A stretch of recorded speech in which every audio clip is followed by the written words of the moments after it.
I looked into her short-sighted eyes, at her dumb eyes that once in her life had seen an enticing shape, but seemed staring at me to see nothing at all now. But I saw she was uneasy. "What's the matter with him?" she asked in a sort of vacant trepidation. "He doesn't look very ill. I never did see anybody look like this before." "Do you think," I asked indignantly, "he is shamming?" "I can't help it, sir," she said stolidly. And suddenly she clapped her hands and looked right and left. "And there's the baby. I'm so frightened. He wanted me just now to give him the baby. I can't understand what he says to it." "Can't you ask a neighbor to come in tonight?" I asked. "Please, sir, nobody seems to care to come," she muttered, dully resigned all at once.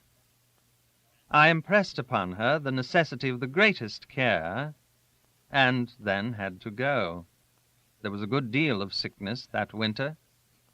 "Oh, I hope he won't talk," she exclaimed softly, just as I was going away. I don't know how it is I did not see, but I didn't. And yet, turning in my trap, I saw her lingering before the door, very still, as if meditating a flight up the miry road. Towards the night his fever increased. He tossed, moaned, and now and then muttered a complaint, and she sat with the table between her and the couch, watching every movement and every sound, with the terror, the unreasonable terror of that man she could not understand, creeping over her. She had drawn the wicker cradle close to her feet. There was nothing in her now but the maternal instinct, and that unaccountable fear.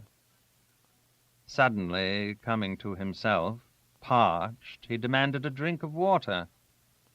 She did not move. She had not understood, though he may have thought he was speaking in English.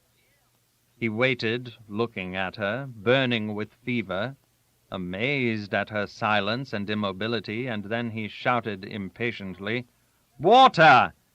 Get me water!" She jumped to her feet, snatched up the child, and stood still. He spoke to her, and his passionate remonstrances only increased her fear of that strange man. I believe he spoke to her for a long time, entreating, wondering, pleading, ordering, I suppose. She says she bore it as long as she could, and then a gust of rage came over him. He sat up and called out terribly one word, some word. Then he got up as though he hadn't been ill at all, she says, and as in fevered dismay, indignation, and wonder, he tried to get to her round the table. She simply opened the door and ran out with the child in her arms. She heard him call twice after her down the road in a terrible voice, and fled. Ah, but you should have seen stirring behind the dull, blurred glance of those eyes the spectre of the fear which had haunted her on that night, 3.5 miles to the door of Foster's cottage. I did the next day. And it was I who found him lying face down, and his body in a puddle just outside the little wicker gate. I had been called out that night to an urgent case in the village, and on my way home at daybreak passed by the cottage. The door stood open. My man helped me to carry him in. We laid him on the couch. The lamp smoked, the fire was out. The chill of the stormy night oozed from the cheerless yellow paper on the wall. "Amy!" I called aloud, and my voice seemed to lose itself in the emptiness of this tiny house, as if I had cried in a desert. He opened his eyes. "Gone," he said distinctly. "I had only asked for water, only for a little water." He was muddy. I covered him up and stood waiting in silence, catching a painfully gasped word now and then. They were no longer in his own language. The fever had left him, taking with it the heat of life. And with his panting breast and lustrous eye, he reminded me again of a wild creature under the net, of a bird caught in a snare. She had left him sick, helpless, thirsty. The spear of the hunter had entered his very soul.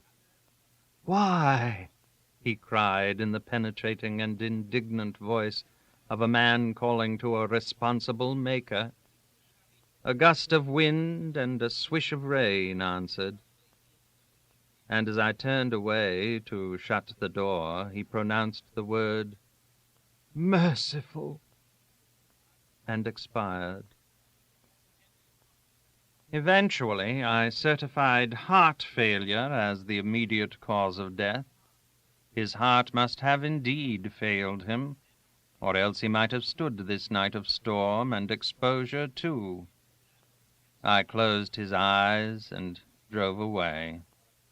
Not very far from the cottage, I met Foster, walking sturdily between the dripping hedges with his collie at his heels. "Do you know where your daughter is?" I asked. "Don't I?" he cried. "I am going to talk to him a bit, frightening a poor woman like this." "He won't frighten her any more," I said. "He is dead." He struck with his stick at the mud. "And there's the child."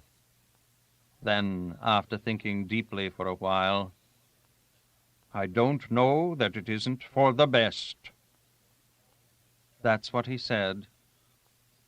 And she says nothing at all now, not a word of him. Never. Is his image as utterly gone from her mind as his lithe and striding figure, his caroling voice, are gone from our fields? He is no longer before her eyes to excite her imagination into a passion of love or fear, and his memory seems to have vanished from her dull brain as a shadow passes away upon a white screen. She lives in the cottage and works for Miss Swaffer. She is Amy Foster for everybody, and the child is Amy Foster's boy. She calls him Johnny, which means Little John. It is impossible to say whether this name recalls anything to her. Does she ever think of the past? I have seen her hanging over the boy's cot in a very passion of maternal tenderness. The little fellow was lying on his back, a little frightened at me, but very still, with his big black eyes, with his fluttered air of a bird in a snare. And looking at him, I seemed to see again the other one, the father, cast out mysteriously by the sea, to perish in the supreme disaster of loneliness and despair. This concludes the reading of Amy Foster. The reading of Falk, A Reminiscence, follows immediately. Several of us, all more or less connected with the sea, were dining in a small river hostelry, not more than 30 miles from London, and less than 20 from that shallow and dangerous puddle to which our coasting men give the grandiose name of German Ocean, and through the wide windows we had a view of the Thames, an enfilading view down the lower Hope Reach. But the dinner was execrable, and all the feast was for the eyes. That flavor of salt water, which for so many of us had been the very water of life, permeated our talk. He who hath known the bitterness of the ocean shall have its taste forever in his mouth. But one or two of us, pampered by the life of the land, complained of hunger. It was impossible to swallow any of that stuff, and indeed there was a strange mustiness in everything. The wooden dining room stuck out over the mud of the shore like a lacustrine dwelling. The planks of the floor seemed rotten. A decrepit old waiter tottered pathetically to and fro before an antediluvian and worm-eaten sideboard. The chipped plates might have been disinterred from some kitchen midden near an inhabited lake, and the chops recalled times more ancient still. They brought forcibly to one's mind the night of ages when the primeval man, evolving the first rudiments of cookery from his dim consciousness, scorched lumps of flesh at a fire of sticks in the company of other good fellows. Then, gorged and happy, sat him back among the gnawed bones to tell his artless tales of experience, the tales of hunger and hunt, and of women, perhaps. But luckily the wine happened to be as old as the waiter, so comparatively empty, but upon the whole fairly happy, we sat back and told our artless tales. We talked of the sea and all its works. The sea never changes, and its works, for all the talk of men, are wrapped in mystery. But we agreed that the times were changed, and we talked of old ships, of sea accidents, of breakdowns, dismastings, and of a man who brought his ship safe to Liverpool all the way from the River Platte under a jury rudder. We talked of wrecks, of short rations, and of heroism, or at least of what the newspapers would have called heroism at sea, a manifestation of virtues quite different from the heroism of primitive times. And now and then, falling silent altogether, we gazed at the sights of the river. A P&O boat passed, bound down. "One gets jolly good dinners on board these ships," remarked one of our band. A man with sharp eyes read out the name on her bow, Arcadia. "What a beautiful model of a ship," murmured some of us. She was followed by a small cargo steamer, and the flag they hauled down aboard while we were looking showed her to be a Norwegian. She made an awful lot of smoke, and before it had quite blown away, a high-sided, short wooden bark, in ballast and towed by a paddle tug, appeared in front of the windows. All her hands were forward, busy setting up the headgear, and aft, a woman in a red hood, quite alone with the man at the wheel, paced the length of the poop, back and forth, with the gray wool of some knitting work in her hands. "German, I should think," muttered one. "The skipper has his wife on board," remarked another, and the light of the crimson sunset all ablaze behind the London smoke, throwing a glow of Bengal light upon the bark's spars, faded away from the Hope Reach. Then one of us, who had not spoken before, a man of more than 50, that had commanded ships for a quarter of a century, looking after the bark, now gliding away, all black on the luster of the river, said, "This reminds me of an absurd episode in my life, now many years ago, when I got first the command of an iron bark, loading then in a certain eastern seaport. It was also the capital of an eastern kingdom, lying up a river as might be London lies up this old Thames of ours.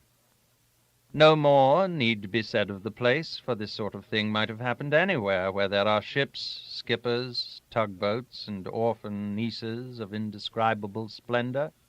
And the absurdity of the episode concerns only me, my enemy Falk, and my friend Hermann." There seemed to be something like peculiar emphasis on the words "my friend Hermann," which caused one of us, for we had just been speaking of heroism at sea, to say idly and nonchalantly, "And was this Hermann a hero?" "Not at all," said our grizzled friend. "No hero at all. He was a Schiffführer, ship conductor. That's how they call a master mariner in Germany. I prefer our way. The alliteration is good, and there is something in the nomenclature that gives to us as a body the sense of corporate existence. apprentice, mate, master, in the ancient and honorable craft of the sea. As to my friend Hermann, he might have been a consummate master of the honorable craft, but he was called officially Shipführer, and had the simple, heavy appearance of a well-to-do farmer, combined with the good-natured shrewdness of a small shopkeeper. With his shaven chin, round limbs, and heavy eyelids, he did not look like a toiler, and even less like an adventurer of the sea.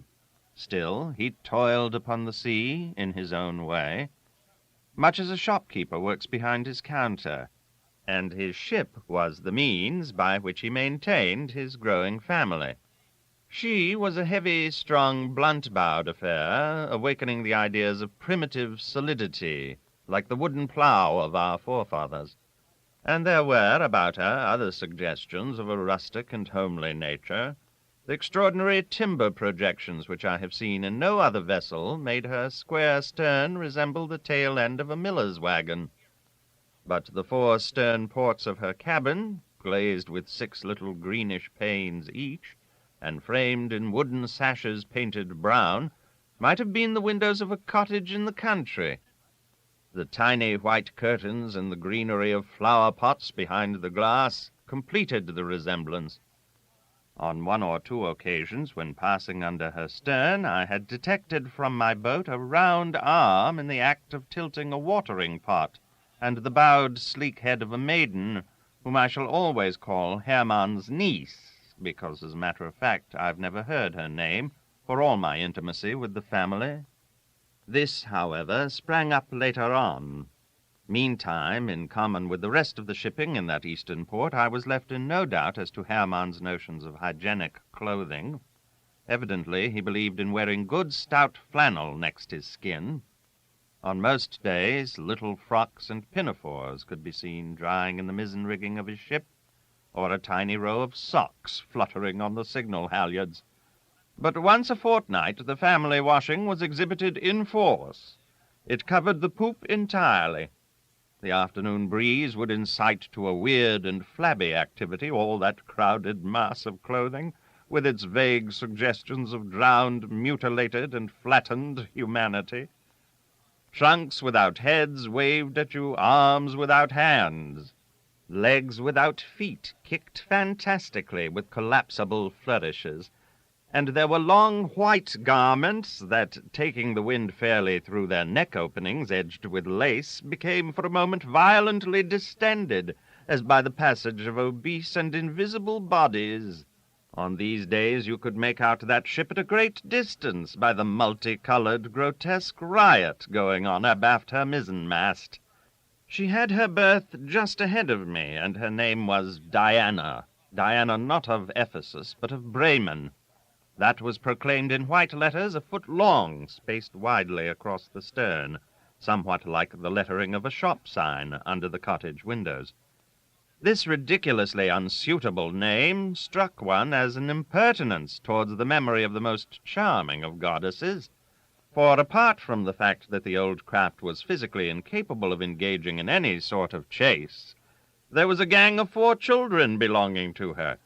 They peeped over the rail at passing boats and occasionally dropped various objects into them.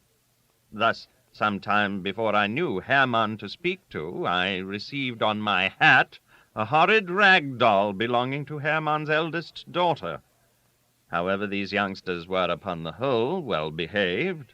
They had fair heads, round eyes, round little knobby noses, and they resembled their father a good deal.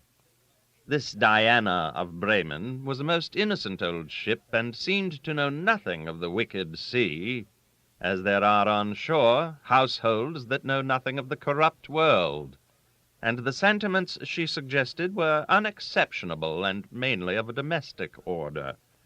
She was a home. All these dear children had learned to walk on her roomy quarterdeck. In such thoughts there is something pretty, even touching. Their teeth, I should judge, they cut on the ends of her running gear.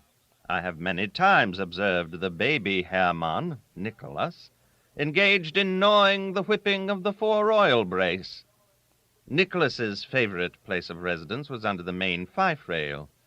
Directly he was let loose, he would crawl off there, and the first seaman who came along would bring him, carefully held aloft in tarry hands, back to the cabin door.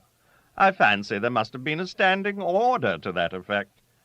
In the course of these transportations, the baby, who was the only peppery person in the ship, tried to smite these stalwart young German sailors on the face.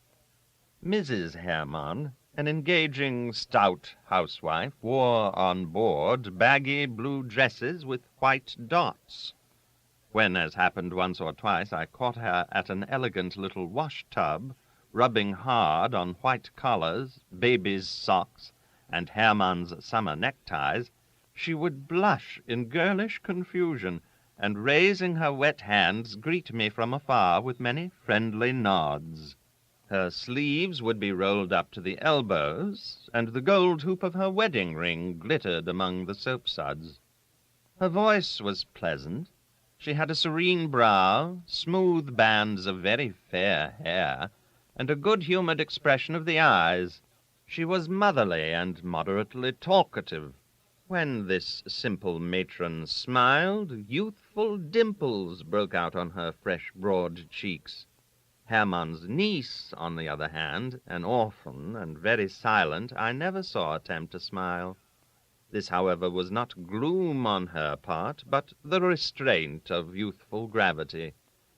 They had carried her about with them for the last 3 years to help with the children and be company for Mrs. Hermann, as Hermann mentioned once to me.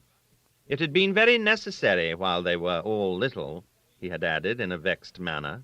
It was her arm and her sleek head that I had glimpsed one morning through the stern windows of the cabin, hovering over the pots of fuchsias and mignonette. But the first time I beheld her full length, I surrendered to her proportions.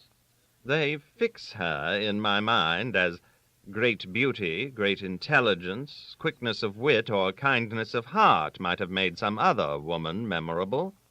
With her it was form and size. It was her physical personality that had this imposing charm. She might have been witty, intelligent, and kind to an exceptional degree. I don't know. And this is not to the point. All I know is that she was built on a magnificent scale. Built is the only word. She was constructed. She was erected, as it were, with regal lavishness. It staggered you to see this reckless expenditure of material upon a chit of a gal.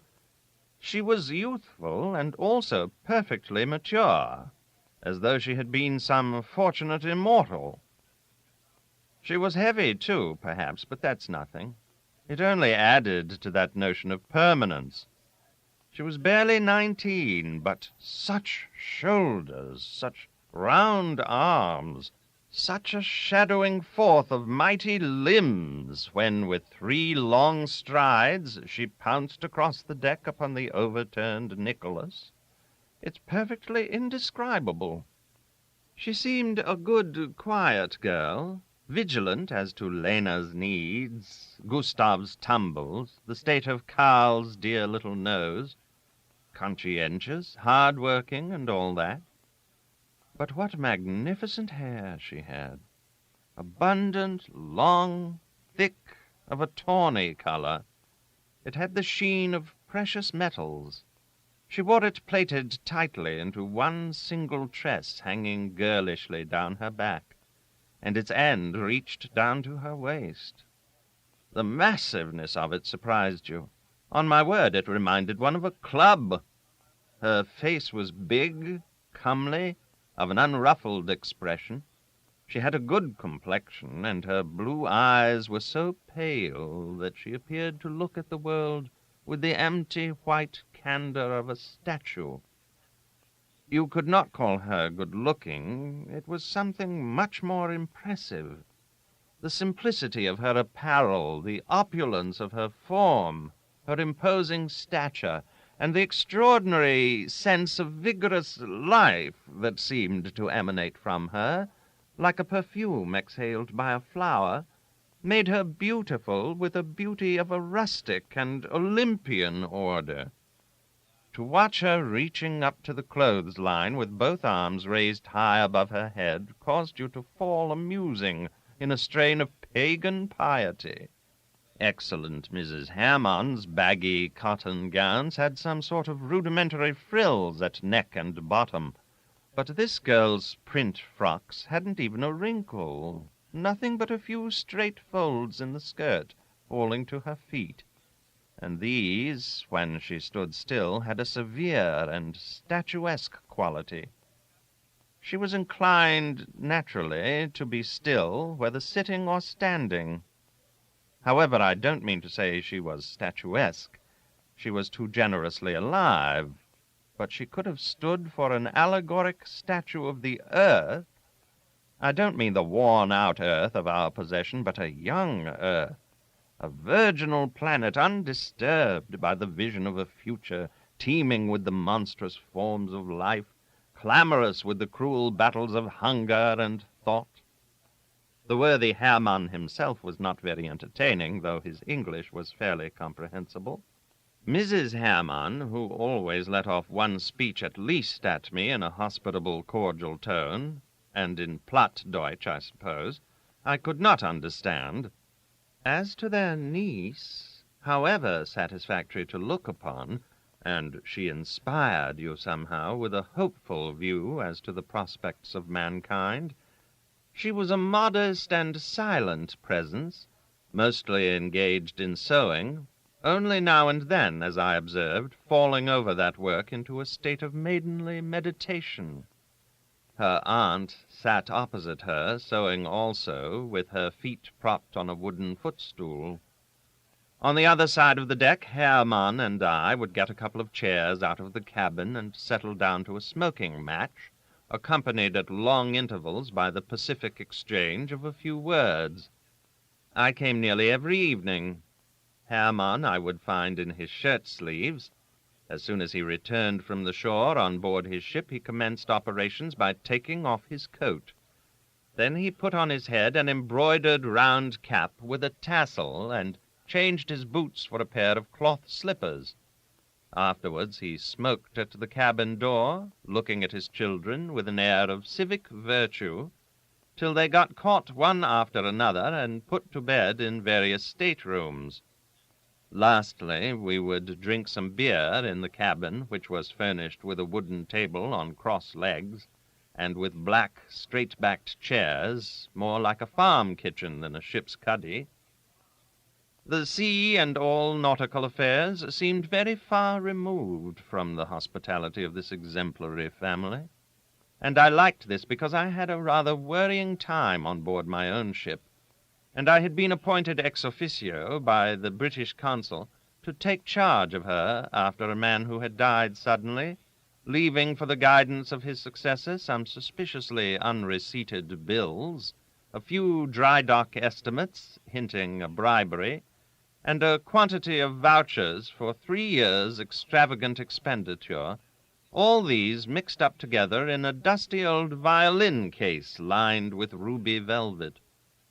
I found besides a large account book, which, when opened hopefully, turned out to my infinite consternation to be filled with verses, page after page of rhymed doggerel of a jovial and improper character, written in the neatest minute hand I ever did see. In the same fiddle case, a photograph of my predecessor, taken lately in Saigon, represented in front of a garden view and in company of a female in strange draperies, an elderly, squat, rugged man of stern aspect in a clumsy suit of black broadcloth, and with the hair brushed forward above the temples in a manner reminding one of a boar's tusks. Of a fiddle, however, the only trace on board was the case, its empty husk, as it were. But of the 2 last freights the ship had indubitably earned of late, there were not even the husks left. It was impossible to say where all that money had gone to. It wasn't on board. It had not been remitted home, for a letter from the owners, preserved in a desk evidently by the merest accident, complained mildly enough that they had not been favored by a scratch of the pen for the last 18 months. There were next to no stores on board, not an inch of spare rope or a yard of canvas. The ship had been run bare, and I foresaw no end of difficulties before I could get her ready for sea. As I was young then, not 30 yet, I took myself and my troubles very seriously. The old mate, who had acted as chief mourner at the captain's funeral, was not particularly pleased at my coming, but the fact is, the fellow was not legally qualified for command, and the consul was bound, if at all possible, to put a properly certified man on board. As to the second mate, all I can say is his name was Totterson, or something like that. His practice was to wear on his head in that tropical climate a mangy fur cap. He was, without exception, the stupidest man I had ever seen on board ship. And he looked it, too. He looked so confoundedly stupid that it was a matter of surprise for me when he answered to his name. I drew no great comfort from their company, to say the least of it, while the prospect of making a long sea passage with those two fellows was depressing. And my other thoughts in solitude could not be of a gay complexion. The crew was sickly, the cargo was coming very slow.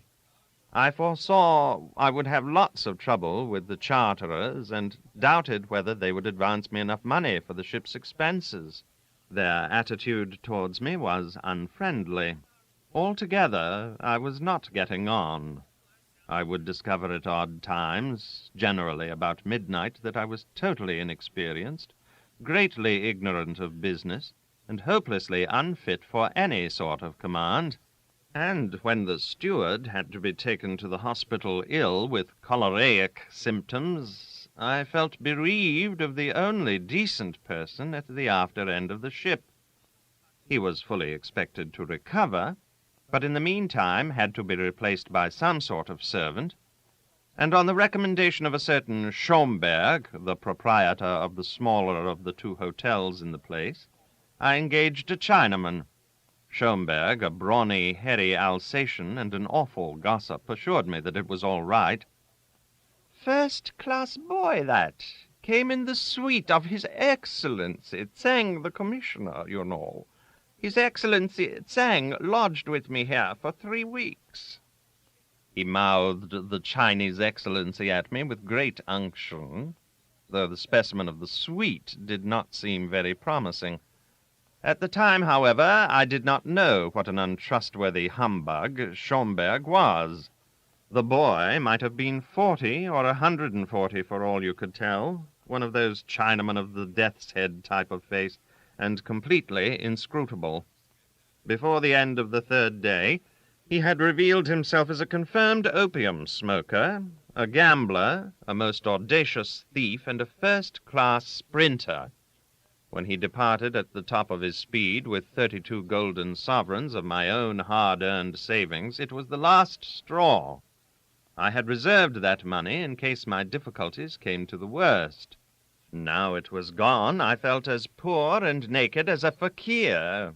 I clung to my ship, for all the bother she caused me, but what I could not bear were the long, lonely evenings in her cuddy, where the atmosphere, made smelly by a leaky lamp, was agitated by the snoring of the mate. That fellow shut himself up in his stuffy cabin punctually at 8, and made gross and revolting noises like a waterlogged trombone. It was odious not to be able to worry oneself in comfort on board one's own ship. Everything in this world, I reflected, even the command of a nice little bark, may be made a delusion and a snare for the unwary spirit of pride in man. From such reflections I was glad to make my escape on board that Bremen Diana. There, apparently, no whisper of the world's iniquities had ever penetrated, and yet she lived upon the wide sea, and the sea, tragic and comic, the sea with its horrors and its peculiar scandals, The sea peopled by men and ruled by iron necessity is indubitably a part of the world. But that patriarchal old tub, like some saintly retreat, echoed nothing of it. She was world-proof. Her venerable innocence apparently put a restraint on the roaring lusts of the sea, and yet I have known the sea too long to believe in its respect for decency. An elemental force is ruthlessly frank. It may, of course, have been Hermann's skillful seamanship, but to me it looked as if the allied oceans had refrained from smashing these high bulwarks, unshipping the lumpy rudder, frightening the children, and generally opening this family's eyes out of sheer reticence. It looked like reticence.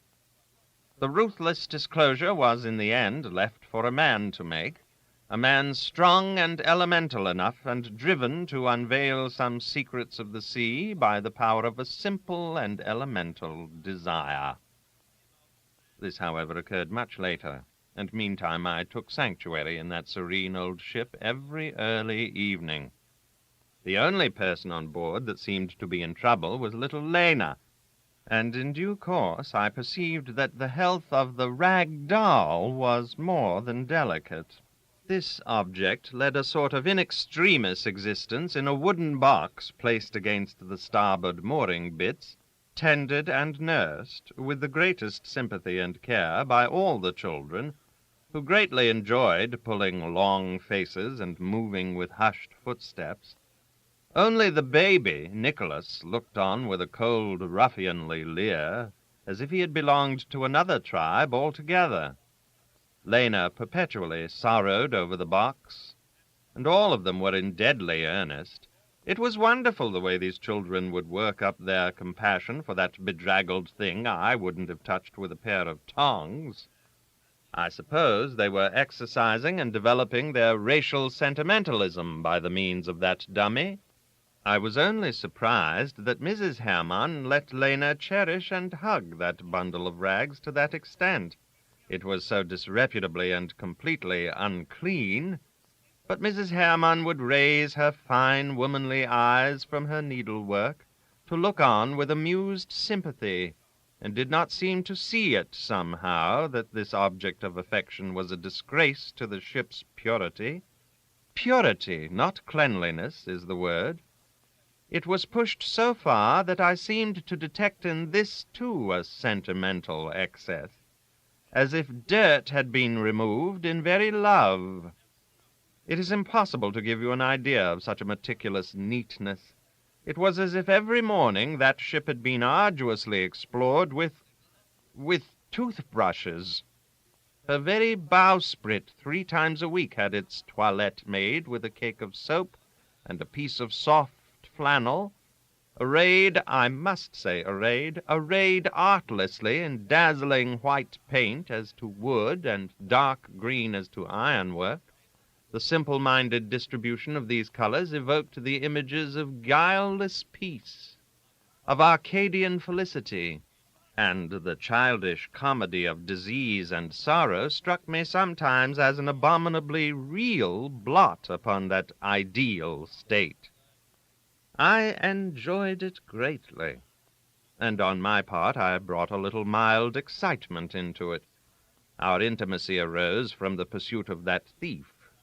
It was in the evening, and Hermann, who, contrary to his habits, had stayed on shore late that day, was extricating himself backwards out of a little gharry on the river bank opposite his ship, when the hunt passed. Realizing the situation as though he had eyes in his shoulder blades, he joined us with a leap and took the lead. The Chinaman fled silent like a rapid shadow on the dust of an extremely oriental road. I followed. A long way in the rear, my mate whooped like a savage. A young moon threw a bashful light on a plain like a monstrous waste ground. The architectural mass of a Buddhist temple far away projected itself in dead black on the sky. We lost the thief, of course, but in my disappointment I had to admire Hermann's presence of mind. The velocity that stodgy man developed in the interests of a complete stranger earned my warm gratitude. There was something truly cordial in his exertions. He seemed as vexed as myself at our failure, and would hardly listen to my thanks. He said it was nothings, and invited me on the spot to come on board his ship and drink a glass of beer with him. We poked skeptically for a while amongst the bushes, peered without conviction into a ditch or two. There was not a sound. Patches of slime glimmered feebly amongst the reeds. Slowly we trudged back, drooping under the thin sickle of the moon, and I heard him mutter to himself, "Himmel, 32 Pfund." He was impressed by the figure of my loss. For a long time we had ceased to hear the mate's whoops and yells. Then he said to me, "Everybody has his troubles," and as we went on, remarked that he would never have known anything of mine, hadn't he, by an extraordinary chance, been detained on shore by Captain Falk.